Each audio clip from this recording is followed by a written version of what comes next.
राजा ज्ञानेन्द्रलाई आजन्म राष्ट्रपति मान्ने, उहाँका शेखपछि मात्रै अनि चुनावको प्रबन्ध गर्ने भनेर लेखेर प्रस्ताव दिने त्यही प्रचण्ड पुष्पकमल दाहाल हो।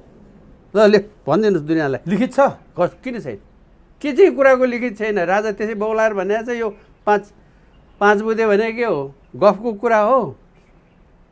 अब तपाईँ जब मुखले बोलेको र अर्को ठाउँले बोलेको ठेगान छैन, तपाईँको इमान छैन, जवान छैन। जिन्दगीभरि राजा मान्छु भनेको अनि होइन राष्ट्रपति बनाउँछु भनेको, जिन्दगीभर राष्ट्रपति बनाउनु, राजा चाहिँ हटाउने, उहाँको बाँचुन्जेल राष्ट्रपति बनाउने, उहाँलाई चुनाव लड्न नपर्ने, 5 वर्ष अवधि अरूलाई मात्रै लागु हुने, राजा ज्ञानेन्द्र लागु नहुने, त्यस्तो प्रस्ताव लिएर आयो यो मान्छे।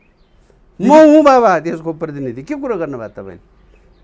त्यस कारणले हेर्नुहोस्, यो सबै कुरा मलाई यो देखेँ, यो सबै बेइमान बदमास कहाँबाट आश्रित पालित पोषित निर्देशित कुरा हो। त्यति बेला नै कागज कहाँ छ अहिले? अब त्यो चाहिँ नसोध्नुहोस् न, चाहिए बेला निस्केपछि भइहाल्यो नि। अब किन छैन? त्यो त छँदैछ नि। तपाईँ कहाँ त्यो कागज लिएर आए? अब यही घर हो त्यो थलो। ल अब किन अब चाहिँ अनि त्यो कुरा अब मरेर गइसक्नुभयो। अहिले भन्यो भने मर्या मान्छे नाम ल्यायो भने जस्तो ऊ हाम्रो गिर्जाबाबुलाई पनि थाहा छ।